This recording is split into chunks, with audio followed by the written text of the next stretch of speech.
History tells the story of the world and of our lives. Sometimes that history goes bump in the night.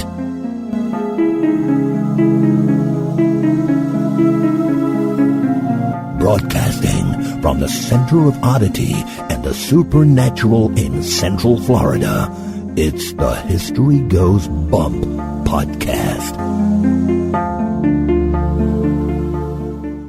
Hello, you spooktacular people. Welcome to this 96th episode of the History Goes Bump podcast. Ghost Tours for the Theater of the Mind. I am your host, Diane. And this is Denise. And today we have listener favorite and our international correspondent. That's what we're going to start calling you, Freya.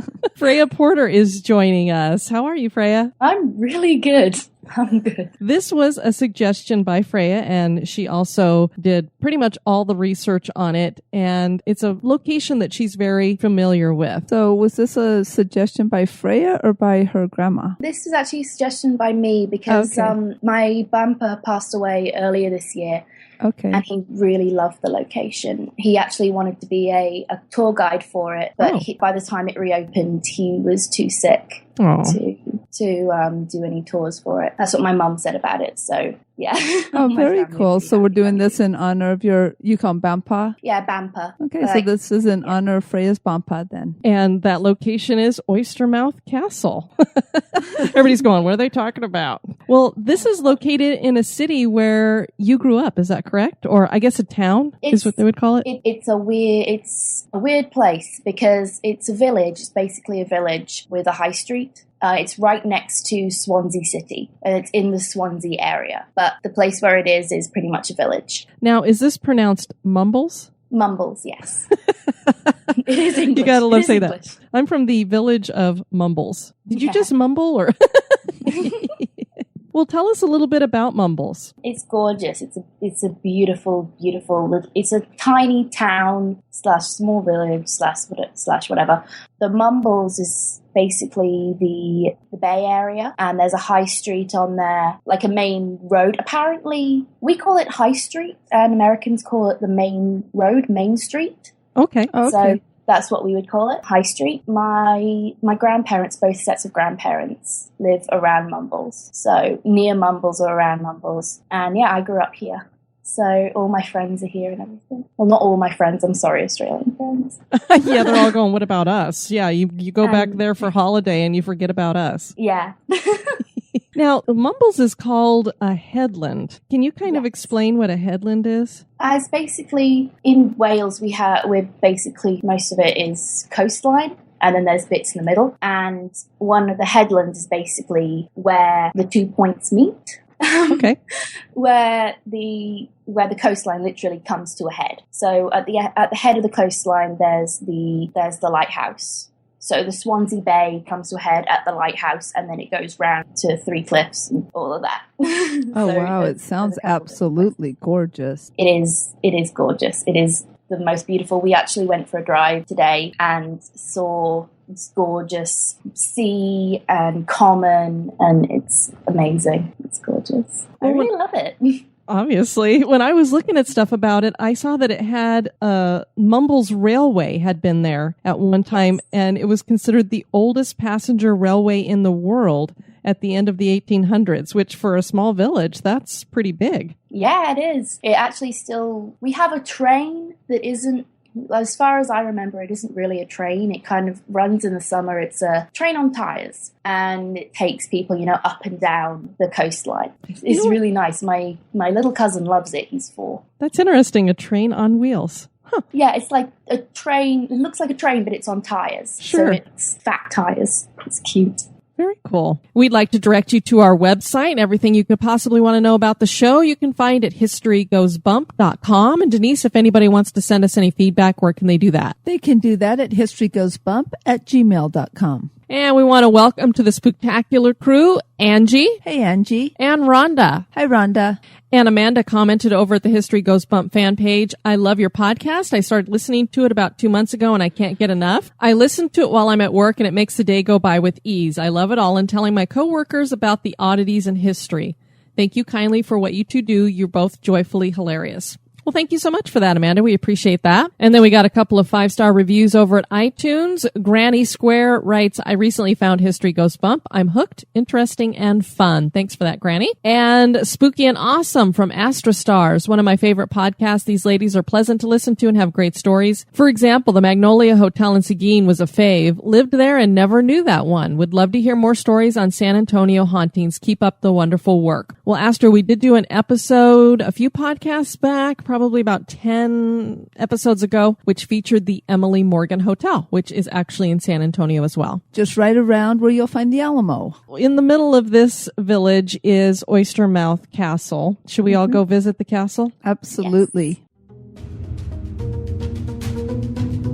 Become an executive producer of the History Goes Bump podcast for as little as $1 a month. For $5 a month, you can access exclusive content like the Haunted True Crime Bonus Cast. And for $10 and above a month, you get all that plus awesome History Goes Bump gear. Check out patreon.com/historygoesbump for more information. Or you can give us a one-time donation by clicking the donate button at historygoesbump.com.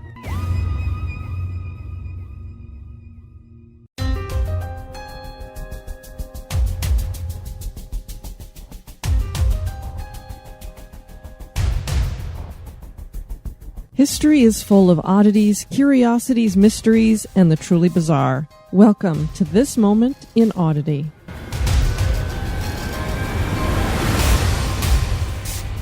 As if public restrooms are not terrifying places in and of themselves, particularly in the dark of night, there's the Japanese legend of Kashima Reiko to make you never want to enter a bathroom alone again, especially in Asia.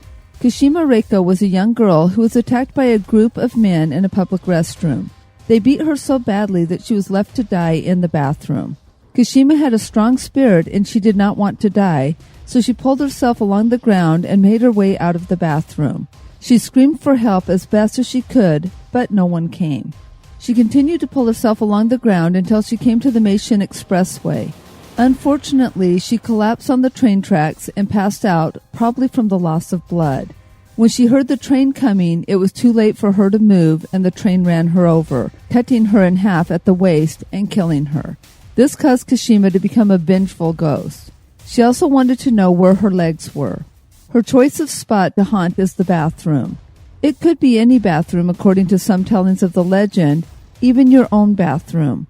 When she appears, she not only is horrific to behold, but she will ask several questions, and it is said that if you can't answer her questions, she will tear your legs off.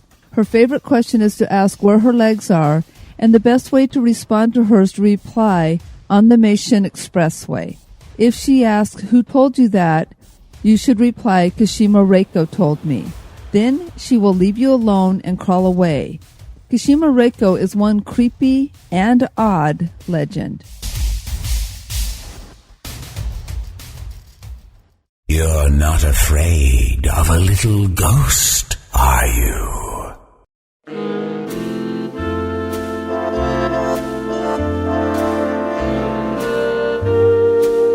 This Day in History. And today's This Day in History is by Stephen Pappas. On this day, January 12th, in 1896, the first X-ray photographs in the U.S. were produced at Davidson College outside of Charlotte, North Carolina. Dr. Henry Lewis Smith, a professor of physics at the college, performed one of the first X-ray experiments in the country and published his work in the Charlotte Observer. The photo showed a bullet lodged into a man's hand and was considered groundbreaking. 3 of his students also produced an image, but their production of an image included some illegal activity. On the night of the 12th, the students bribed the janitor at the university to let them into the medical lab. After 3 hours of experiments, the 3 finally developed a successful image. The image showed 2 .22 caliber rifle cartridges, 2 rings, and a pin inside a pillbox, as well as a human finger they had sliced from a cadaver with a pocket knife. Years later, one of the students admitted to their wrongdoing, but also pointed out that they had been part of history when he wrote, quote, "We kept our picture and escapade a secret, and it was not until later that we realized we were making history for the college instead of just breaking the rules," end quote.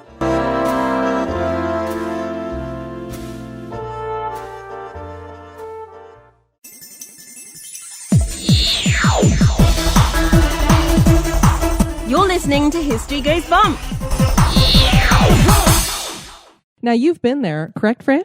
Yes, many, many, many times. I know that they've been restoring it. About how much of it is still there from, I mean, obviously, originally it was much bigger, but how much of it still is retained there? I'd actually say fair bit of it, a lot of it, because it's on the hill, and the hill, you know, it comes to a point. There's not a lot of area on top of the hill. So I'd say that the main part of the castle has been pretty well kept. The areas basically where they were restoring were places where it was unstable, I believe. So they give tours and you can go inside of it and stuff, or is it just you can see the outside? You can go inside of it, but only during the season. And the season is from, I think, May to October or September, or May to September. So I wasn't able to go in there, which was really disappointing. I was really looking forward to it. Yeah, because it'd be neat to see. I guess it has some, they call it graffiti art for the time back then. So it's not like people of our era went in there and sprayed a bunch of graffiti. It's actually from back then. So that'd be very cool to see that. Yeah, it's great. My aunt and uncle, they took their two kids, their 7-year-old and 4-year-old, there for this year for Halloween, because they do a big Halloween thing there, and they were like, oh, we saw the White Lady. There was all these people dressing up as the White Lady and doing story time and stuff. And I was like, so she's just an actress? Is that what you're trying to tell me? What are you trying to say?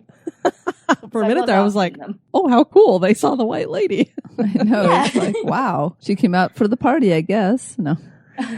Well, the castle that's there right now is not what was originally there. Why don't you tell everybody what was originally there? I would call it the starter pack of of castles. It was a Mott and Bailey design on the hill, which is the starter pack of castles, and it was founded by William de Londres following the capture of Gower by the Normans in 1106. This is a very interesting design. We've done a lot of castles on our several different episodes, and we've never talked about this before, and I actually had never heard of this before, but apparently this Mott and Bailey design, the Mott is a mound that they would build from the earth. So basically they'd make a big hill. And then on this hill, they would put a castle keep, which would, I guess, you'd almost call it kind of a lookout tower, I would think. And I guess you could shoot arrows from up there. And then as you came down from the mound, there was usually a makeshift kind of moat. And then you would go across into this fenced off courtyard type area that was the Bailey. And would this be an area where the soldiers and stuff would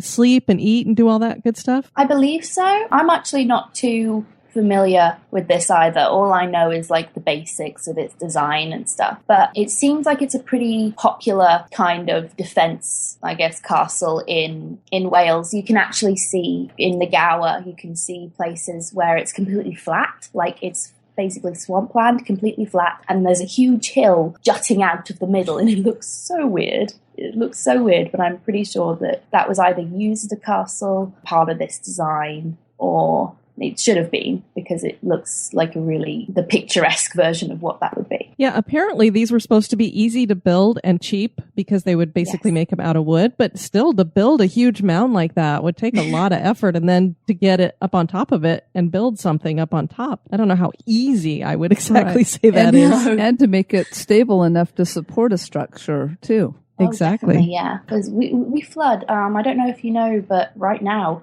everywhere is flooding, not necessarily around me, but in Wales and in Scotland and northern England right now we're experiencing terrible floods. And so I'm pretty sure that those places would be quite flooded, and the hills, if they were man-made and not natural and didn't have the same kind of structural integrity as a natural hill might have had, then I guess they would be, if they had major flooding there, or even a little bit of flooding there, the corrosion would have possibly toppled the castle. Sure. If it was up there. Yeah. Well, the Normans, I guess, were the ones who really popularized this Mott and Bailey design. And for people who don't know, the Normans came from northern France, and that's what Normandy's named for, Denise. Normandy. Yeah. And basically they say the reason why they were so successful in battle when they would capture areas is because of this design. So apparently it worked very well. That's cool, though. So moving forward, they eventually got rid of the wooden structure because as we all know, those don't last very long anyway. And they replaced it with stone. And now we're going to get into, I guess, the mud of history.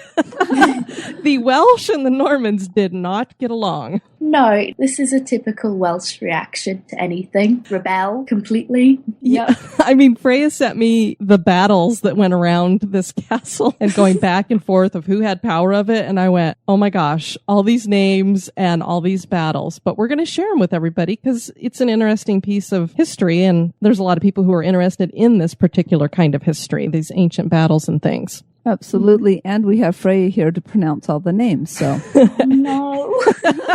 Pressure. yeah, I started reading the names of the battles and I'm like, okay, can we just change them to like Sam and Joe or something, you know? So the first battle that we're going to come into is in 1116. Is that correct? Yes. And this was a Welsh uprising, which makes me think that this was already in Norman control. A Welsh uprising burnt the castle down in 1116, and this was led by Gruffydd ap Rhys ap Turdur. Now, was this William de Londres? Did he fight with Gruffydd? No, he was the occupant of... The thing with Oystermouth Castle was that the Lords of Gower were technically owned the castle, Okay. but they would have stayed at better places. They would have stayed in nicer, better places than castles, because castles were drafty. So this was probably not the Lord of Gower. This was probably his tenant, the steward of Oystermouth Castle. So the steward is the one who's basically trying to hold back this Welsh uprising then? Yeah, so he was the one looking after the castle basically in his stead and going, like, ruling in his stead. So he would have been the one who, if stuff started happening, he would be the one in the firing line. Gotcha. So this is the caretaker and he's going to be in trouble. Yes, he's the one going to be in trouble. Well, that castle did burn down, so they replaced it with a better structure, correct? Yes, it was replaced with stone, I believe, which is a bit harder to burn down. Just a little. But it was rebuilt as a Welsh fortress, and then it was destroyed again when the Normans retook it. And that was in 1137. Also short-lived, just 21 years later, it was destroyed once again. Wow. Apparently they tried to take it before with a large army, a large Norman force in 1135, but that was wiped out by the army of Hywel ap Moradath. Now here's another great name. Oh, I know this one. Lord Rhys of Deheubarth. Look at that. That's awesome. Okay. Lord Rhys of Deheubarth plundered Gower in 1189 and besieged Swansea for 10 weeks in 1192. In 1215, Llewellyn the Great invaded Gower and reclaimed the castle for the Welsh. There's some controversy on who exactly took and possibly burnt down the castle. Rhys Grad and Rhys Ieuanc, allies of Llewellyn ap Iorwerth, known in English as Llewellyn the Great, attacked Swansea and then started for the castle of Oystermouth, which is Oystermouth Castle, and encamped around it that night. And the next day they took the castle and the town. So apparently there's some scholars who think this Llewellyn the Great couldn't have done this all according to the claims here. So they must think that somebody else helped him. Yes. So the main thing is, like, some people say, oh, it was these guys that did it on behalf of Llewellyn. And then through the years, it's been simplified. So, you know, you simplify something to say, oh, he did it. Sure. Rather than the army of and the specific general of these people did it. Gotcha. And then as seems to happen, once it's in Welsh hands, it falls back into Norman hands again. Yes! Go back. Yeah, it's like a seesaw. Like mine, back and forth. Llewellyn ap Gruffydd, Prince of Gwynedd, laid waste to all of Gower in 1257, and despite Edward I's defeat of Gwynedd in 1287, Rhys ap Moradath attacked and burned Swansea and took Oystermouth. That's a lot of fire. Yeah. And laying waste to these poor people that lived in Gower. It keeps getting laid to waste too. I know. It's just like, let's burn it. Let's take it. It's just in complete upheaval all the time. I know we talk about our wars nowadays and I think, well, compared to back then, it's not as bad. I mean, war's not great, but oof. Yeah. And then between 1403 and 1405, the whole of Gower was controlled by this one Welsh guy, Owen Glyndwr. I don't know why the Welsh kept on... Apparently they all sided with these like Welsh rebels. They all sided with them, even though it says that they laid waste to all of Gower. They still sided with them. Now, Denise, you saw the movie Braveheart, correct? I did. So Edward Longshanks is the king in that, and he was a real person in history. He actually visited Oystermouth Castle in 1284. This is just one of those little fun facts. Oh, okay. So he had nothing to do with all these battles. Diane just threw in a fun fact. Cool. Well, after you've burnt and laid to waste, you might as well have something a little cheery, although Edward Longshanks was not a cheery I man. was like, yes, such a lovely man, Diane. So you have an odd sense of cheering us up here. Well, now we jump into the 13th century. And this is really interesting as we get into some of this stuff. Yeah, the De Brouws, then Lords of Gower, made Oystermouth Castle their chief residence over Swansea Castle. So it would have been Swansea Castle as the chief residence of Gower, but they made Oystermouth Castle because it was nicer. Castle in stone, and most of the structures left today are from that period. And one of the standing structures is a chapel constructed by Lady Alina, sometimes referred to as Elidora. Actually, most of the sources I looked at later said Alina. So it's Lady Alina de Mowbray. She had a tumultuous life. I was going to ask, how close is this Swansea Castle to Oystermouth? The castle is still standing, according to my grandma, but only a little bit of it. Okay. So not much of it. But that would be in Swansea. Swansea is literally just up the bay. Okay. So it's not that far away. Yeah, so it wouldn't have been too far. It would have been, a horse ride away. Gotcha. It wasn't like it was a couple of days' ride. It's just that, it's like people who are in Swansea prefer to be in the Mumbles because the Mumbles is nicer. So even back then, I guess the Mumbles was nicer. Okay. Oh, and so that's true of today's day, that the Mumbles is much nicer than Swansea. Oh, yeah, because the Mumbles, it has all, the nice things in it, and then Swansea is a big, dirty city. But we won't tell him you said that. I actually, when you were first talking about Mumbles, I Googled some photos of it, and it is absolutely beautiful. It looks like a really neat little area. I feel so proud, even though I didn't contribute to that at all. I just feel really proud. It's a good place to be from. Yeah. So this lady, Alina, she's pretty important. Who is she the daughter of? She was the daughter of William de Brouws, Lord of Gower. And he was apparently extremely unpopular with his tenants. And in 1203, one of them complained to the king himself about him. This guy, who was also called William, was kidnapped by the steward of Oystermouth Castle, John Owen, in March, and imprisoned in the castle until he withdrew his complaints. Well, that's one way to get somebody to stop complaining. Yeah. We're going to throw you in jail till you stop complaining. I just find it so funny. What a way. Alina married her first husband, John de Mowbray, in 1298. He was 12 at the time, and she was 7. Can you imagine? Oh my gosh. I couldn't believe that when I read that, because I was reading about who she was married to, and then they got married when he was 12, and I went, what?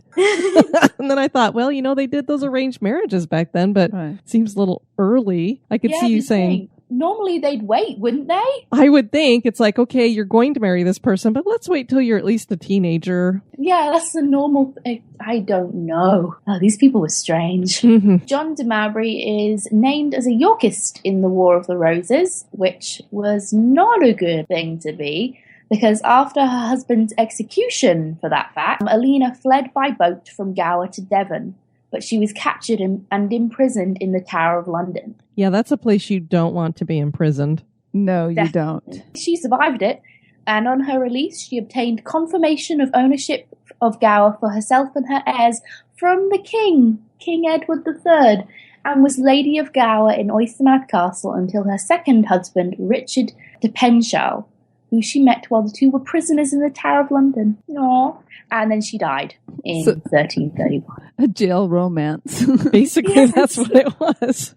I'm really surprised the king was like, oh yeah, you can come out now, and you can also have your land back. That I thought was really interesting too, because here they've executed her husband for uprising and rebelling, and so she's taken away. I don't know that she did anything wrong other than being married to him. No. And then he's like, sure, we'll let you out and you can have everything back again. So I guess that was nice of him. Yeah. It was the 1322 insurrection with Thomas of Lancaster. I did forget to say that, but I guess that's not too important. But actually, her cause of death is factually unknown as far as I have been able to research. The use of her chapel was short-lived because the chief residence of the Gower Lords was moved elsewhere after her death. And then basically we're going to have this huge blank spot in history. Yeah, pretty much. Pretty much. It fell into disrepair over the centuries, and then in the 1840s, George Grant Francis attempted to restore it while it was under the ownership of the Duke of Beaufort. In 1927, the Duke, not the same Duke, gave the castle to the Swansea Corporation, and today it falls under the responsibility of the Swansea City Council and the local organisation Friends of Oystermouth Castle. In 2010, a £3.1 million conservation project was launched to preserve what remains of the castle. I believe that would be $4 million. Around $4.5 million, just to keep it in context. Sure. The restoration works have uncovered many new rich murals, staircases, and various artifacts, while opening up new areas of the castle to the public and constructing a 30-foot-high glass viewing bridge. Yeah, this is something I would not be going on, thank you. Oh, come on, Diane. Both of us are scared of heights. The site opened to the public in June 2012, but unfortunately I haven't been able to explore it because I only visit it at Christmas now. But once you're done with university, you'll have more freedom to come and go then. Yeah, definitely. I've already said that the site also runs various events and stuff, the Halloween Spooktacular in October. We like that word, spooktacular. Yeah. Absolutely. Yeah. All right. Well, we've given everybody the history, so now it's time for the hauntings. Absolutely. Let's go talk about ghosties. There's kind of a main haunting that goes on at the castle, right, Freya? Yes, it's the White Lady. A white lady, another one. Oh my gosh, it's just everywhere. Everywhere. She gets around, I tell you what. Yeah. If a place doesn't have a white lady, they're not haunted. Wouldn't that be funny if it was just one lady in white who's haunting all these places? One entity. She just wanted to be a world traveler in life. And so in death, she just goes traveling and we're all like, oh, there's a white lady there and one there. There you go. Oh, because she's always characterized as young and beautiful, isn't she? Yep. So what is it, the same lady? It could be. It's the ghost of a young woman wearing a white robe or dress, usually seen around the exterior of the castle. And she always seems to be crying, and the back of her clothing is torn open, revealing a large, bloody gashes. Which makes you wonder if she'd been whipped or something. Yeah, and that's what the main theory is, that she was the victim of a whipping. And there is actually a whipping post located in the castle's dungeon. Yeah. My aunt was saying that that's where the ghost stories were held, and that's where they saw, the White Lady guide telling them about the ghost stories. So that sounds like a pretty good place to go for that. Mm-hmm. Several theories as to her identity has been put forward, including that she was simply a prisoner or a servant, but the most popular is that she is the spirit of Alina de Marbury herself. The lack of information surrounding her death only adds to the credibility of that. Now, was Alina ever whipped that you know of, when she was captured, be sent to prison or anything? No, there wasn't any specific thing saying, yes, she was whipped. She might have been whipped at the Tower of London. That could be where the gashes were from, but if she had deep bloody gashes in the back of her dress and they stayed bloody after death as a ghost, then you think that she would have died from that. If she kept those gashes in death as a ghost, they're not really that attractive. So you'd think that she would have maybe, if she hadn't died of it, she wouldn't have really wanted them on show. That's a good theory, because it would be strange if she had been whipped at the Tower of London and then she died many years later for you to take on that look rather than either what you looked like right before death, or if we get to choose Yeah. Say if we come back as ghosts, we get to choose, do you want to be 20? Or to me, I wouldn't be like, that time I got whipped at the Tower of London? I'd like to do that for the rest of my eternity. They don't know what she died from, though. So who knows? Exactly. That's what Freya said. Maybe. Yeah.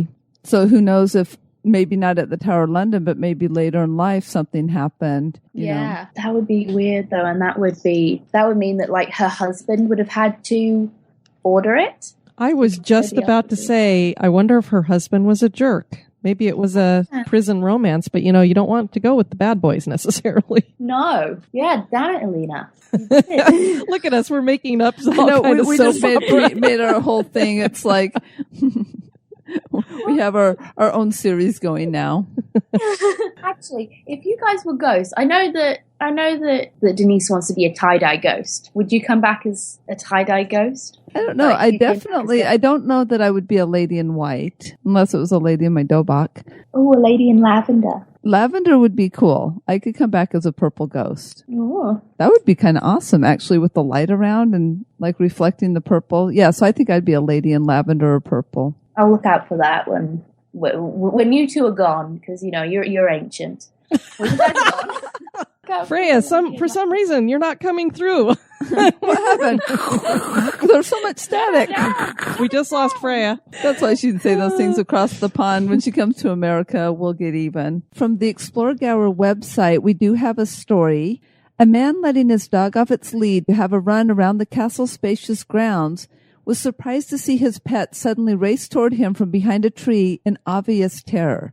Curious as to what had caused the animal's fright, the man walked over to the tree, where he saw what he at first figured to be a large white sheet resting on the grass near the trunk of the tree. As he approached the sheet, however, it suddenly emerged from the ground and took the form of a woman wearing a white robe. She then faded from sight like dissolving mist. And on another occasion, the young children of a family picnicking on the castle grounds appeared from behind a tree screaming. When asked what had frightened them, they explained that they had seen a scary lady dressed in a long white robe with a cord fastened around her waist. She appeared to the children as if she'd been sobbing, although she'd made no sound whatsoever. When the children's father went to the tree to see the woman in white for himself, the figure turned her back to the man to reveal her back, bleeding profusely from open lacerations. That's so creepy. That is very creepy. And again, having blood that's coming from a laceration on a ghost, it's, again, that material that's so bizarre. It's so weird. It's like what I was saying about how, ghosts like choosing how they're going to come out, maybe. Like you were saying, can you choose what you come as a ghost, what you look like as a ghost? How much energy do you think it takes for a ghost to actually drip blood? Well, and it's interesting because this doesn't seem to be residual, because she seems to be reacting to the people around her. And she's seen in different places as well. Mm-hmm. Yeah. The fact that she was, when the guy that had the dog that he let run around, that is just weird that he sees something that's laying on the ground and then it's like she came up out of the ground. Yeah.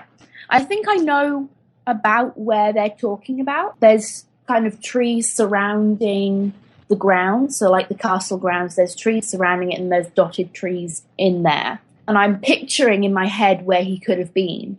And there's not a lot of places where he would have, like if it were lone trees, where he would have been able to just walk up and he wouldn't have been able to see the sheet from the other side. So I don't know, maybe the dog had seen something different. You might be right, and then let him over to it. Mm-hmm. Yeah. If Rumpy, for example, saw a sheet on the ground, he wouldn't really be that scared by it, but maybe it was something else. Or maybe dog's just more reactive. Yeah, just the sensing of her energy there, too. Well, we talk about that animals and children can see more than we do. Yeah. I should add that I remember taking Rumpy a couple times, I think, around the gardens. And my other grandpa takes their dog around the grounds as well. And they haven't seen anything as far as I know as well. Mm. So I have done the animal test. Does it count? I don't know. It does. Well, there's this other website called Pure Spirit, and on there is this account. In May 2011, a construction worker was tapped on the shoulder while trying to reopen a murder hole. Murder holes were these window-like slits in the sides of the walls. They were used by defenders to pour boiling oil, water, or even burning tarred sand down on attacking soldiers, which would be the scene of many horrific deaths. The incident made the local press, and the worker, Mike Smith, told reporters, quote, "I don't usually believe in the paranormal, but it was a strange experience, and I know other staff have experienced some odd goings-on at the castle, too. Nothing like this has ever happened to me before, but there are also stories of people walking dogs close to the castle and seeing their dogs barking hysterically at absolutely nothing at all," end quote. So again, there's that dog test. I don't know how many people have actually had their dogs barking hysterically at something. Because like I said, I have a lot of friends who have dogs, and my parents have a lot of friends who have dogs.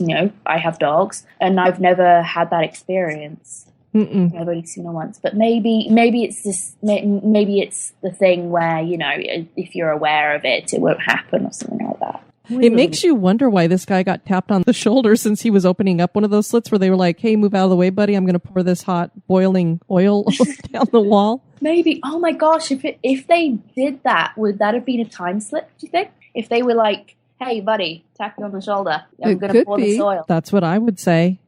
It would either be that or maybe it could be something residual. But of course, I sometimes think residual is a time slip. Mm-hmm. Yeah. It's weird how you hear most of the time about people being in time slips. Like I think a couple podcasts ago you did a hotel, and I can't remember which hotel, but the elevator, some people went down on the elevator to the basement, and there was a nurse or something that actually looked at them. I think that was Gettysburg. And I was like, well, I've heard about a couple stories about people saying that they've been in a time slip, but not that a time slip has happened to them, like a person from the future has come and they've been shouting at a person from the future, that kind of thing. Oh, that's a good point. Interesting, yeah. So, it makes me wonder, is that kind of a sign that the future is not going to be very different? Maybe we just see things all the time and we don't even know about it. Well, I'll tell you what my theory is based on the novel that I wrote. The future hasn't happened yet, so that's why nothing can be interacting with it. So we can interact with the past, although they're seeing us from the future. So I don't know. It makes your brain hurt to think about it. Yeah, it does. I need to go have a lie down. But in October 2012, Proof, a paranormal investigation team, was called in as part of the Halloween Spooktacular celebrations at the castle. So this would have been their opening year. In a video on the Proof TV YouTube channel, the investigators try to communicate with the spirits at the castle using a mix of Welsh and English. I've actually seen videos of Welsh castle investigations before, and some teams specifically want a Welsh language speaker on the team for this reason. It makes sense because it's hard to communicate with a spirit if you don't speak the same language as that spirit. And that made me wonder about, people trying to communicate with spirits all over the world and they don't know their language. Maybe that's why spirits aren't appearing to some people or some groups in some countries, because they don't speak the language and they're not speaking the language to that ghost. Exactly. People just always assume it's going to be English. I once heard an EVP that somebody had picked up, and it must have been a German immigrant, and the EVP was in German. So they were taking it around to people who knew German to say, "Do you understand what this is?" Yeah. It makes sense. It makes so much sense. It's not something that I'd think about until now. So until I saw the video, until I saw these videos of paranormal research or heard these stories of paranormal research and go, that's such a good idea. That's such a good idea. Why didn't I think of that before? What did I think about that? So I guess it's not something that you'd think about unless it's presented to you. The camera work is pretty bad, and I am not altogether convinced on the effectiveness of these devices. But they seem to have possibly made contact with the White Lady's spirit. The video supports the theory that the White Lady might be Lady Alina de Mowbray, or possibly a mistress of Lord John Mowbray, keeping with the prisoner-servant theory. Well, then, if it was his mistress, maybe it was Alina who gave her the whipping. It could be or ordered it. Even if she didn't do it, she could have ordered it. Yeah. I'm trying to think of all the different things it could have been, because I like the idea that it was Alina, and I want it to be Alina, but at the same time, I don't want to jump to conclusions because we really don't know. Unless somebody comes to me with actual proof and then a lot of reoccurring proof, Right. Well, of course, most people would want it to be Lady Alina because she's more, she's like the mistress of the castle, not just some servant, or I don't want to say that in a derogatory way, but not a prisoner or a servant who didn't have any title. So, of course, they want it to be the lady. Yes, definitely. Like, you know how in a scientific test, you know how you have an experiment and you want the same thing to happen every time? Correct. Mm-hmm. I want that to happen every time, and then I will be absolutely sure. And that's the main problem with the paranormal, is that they can't get that to happen. It's like they put it in a controlled setting and it doesn't repeat itself. Yeah. And that's the scientific method. You have to be able to make it repeatable. Mm-hmm. You can't really do it's like I feel like it's like that with humans, though. You can put them in the same situation and you can't make them do exactly the same thing. Everybody will react differently. That's very true. Exactly. And ghosts were at one point humans before, so that's probably why it doesn't repeat, because we can't be scientifically proven. Well, no. Freya has had her own experiences. This is what I hear and understand. So I'm looking forward to hearing this. Yay. Yeah, I might have seen the White Lady. Like I said, I was really young when I saw her, so I was maybe 5 or 6. As a 5 or 6 year old, I don't like to say that I have seen a ghost because I don't kind of trust myself that I have, Mm-hmm. But I remember playing at the bottom of the castle hill and looking up to see a woman in white standing at the top of the hill. And I remember that she was looking sad. And, as a kid, you just think, oh, she's looking sad. And she was wearing a long white dress. And I remember that clearly because at the time, I remember associating white dresses with wedding dresses or like bride dresses. As a 6-year-old child. Yeah, because most women don't wear just a white dress. Yeah. I couldn't see her face very well because she was at the top of the hill, obviously. But I remember feeling like she was unhappy. Like, you get a feeling when you look at somebody and you might not know them or something, but you make a snap judgment about, okay, they look happy, they look sad, they look angry, they look whatever. And it's not just because their face is looking that way. Mm-hmm. Anyway, I must have looked away, and I think I looked away to tell somebody and then point her out, and she was gone. Wow. Either she moved really fast or... Yes. It might just have been a really sad-looking lady in a white dress. But I do like to think it was a ghost, even though I say, oh, I was too young, whatever. I'm just trying to be rational about it. Mm-hmm. But I actually do really want it to be a ghost. Well, it's hard because you're like, I was a kid. Am I remembering it right? But as we said, dogs and kids are a little bit more open to that kind of stuff. Exactly. And you would have been at the perfect age for that. Mm-hmm, definitely. I like to think that that's why I had my experience in Port Arthur as well, because I was like in that age range. Mm-hmm. Yeah. And nowadays, I don't think I'd get the same kind of experience because I'm too old, maybe. Maybe I'm too old for it, or whatever. Yeah, you're pretty ancient. I know, I am, aren't I? I'm getting there. I'm almost as old as you. Yeah, almost. Got a ways to go. Couple more years there. Strange things have occurred at Oystermouth Castle. Is this castle haunted? That is for you to decide. Well, it sounds like it might be just based on Freya's experience. At least by the White Lady. So how much longer are you there with your grandmother? I'm here until the 8th of February. So, oh, wow. So that's a long stay. Yeah. And then hopefully uni will start at the end of February, beginning of March. I say hopefully because I won't know until the 14th what university I'm going to go to, the 14th of January. And of course, that was going to be my next question. Where are you going? So you don't know yet. Wow. I'm hoping to go to UQ, and I'm hoping to study international studies. So, well, that makes sense because you're our international correspondent. Absolutely. Yeah, I'm going to study more languages. So you can go in when they have you introduce yourself in international studies. You say, well, my name's Freya Porter, and I'm the international correspondent for History Goes Bump. Well, I was going to tell the listeners that Freya gave us a bunch of links if you want to look deeper into the history or get through the muddy part of the Normans and the Welsh and all that good stuff. They're up in our show notes. Oh, no. Well, Freya, we want to thank you for joining us again. We always love having you on with us. Absolutely. I really love being on, honestly. And we hear tons of great stuff from the listeners. They really enjoy you as well. So, yeah. I'm so touched by it. I'm so touched by that. That made me want to cry. I was so blushy and everything. My grandma loved it. Anytime we mention Freya, people have nothing but good things to say about you. Just how articulate you are, and they don't know how much editing I'm doing, but she's so articulate. I'm like, are you a patron? Have you listened to the outtakes? Oh my God.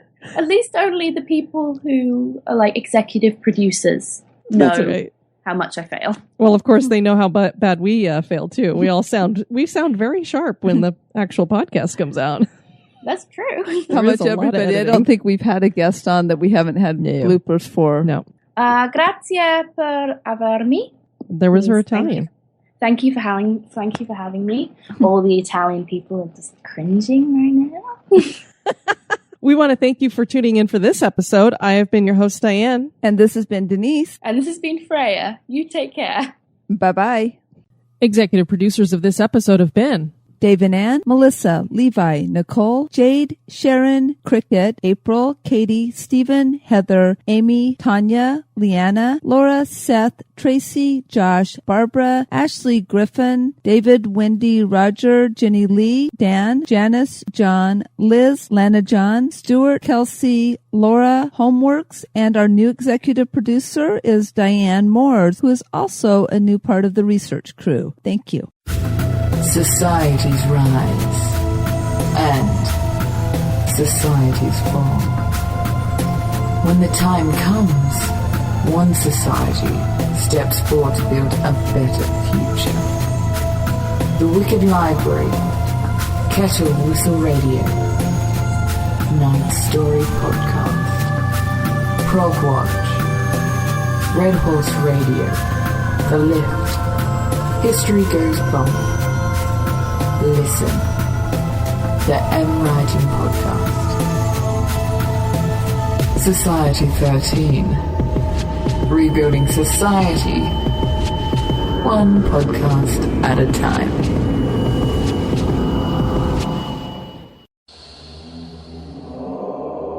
Be sociable. Drop the chain rattling, neck biting, and shape shifting, and join us on Facebook and Twitter at History Goes Bump. Like the page and follow us.